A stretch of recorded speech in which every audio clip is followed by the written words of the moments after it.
It turns out conservatives are right. Affirmative action is a problem in this country and it needs to be abolished. At least for some.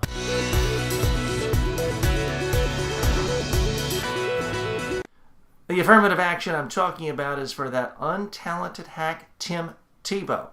He's bounced around from several teams in the NFL, never producing anything, but still getting multi-million-dollar paychecks.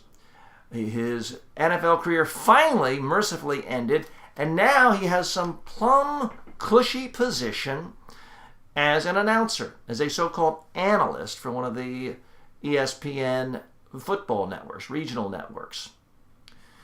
Now, this is a guy who really has one claim to fame. He's a fundamentalist Christian, and he likes to tell women how their bodies can be controlled. And because of that, because he's willing to push his right-wing extremism, his radical political philosophy, he is the beneficiary of an affirmative action program. Yes, folks, there is an affirmative action program for white male conservatives in this country where no matter how many times they fail, they get another program, another cushy job thrown their way.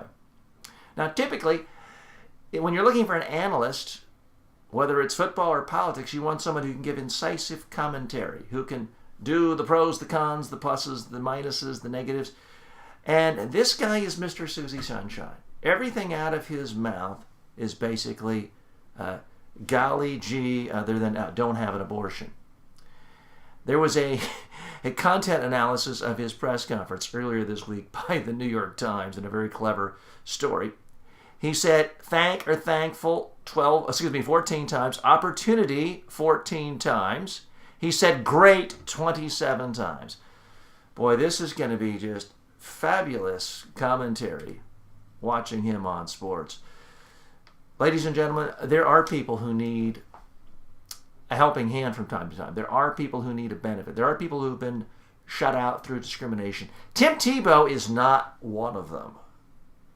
This guy needs to go out and get an honest job somewhere and stop coasting simply because he is a member of a preferred sacred demographic in this country.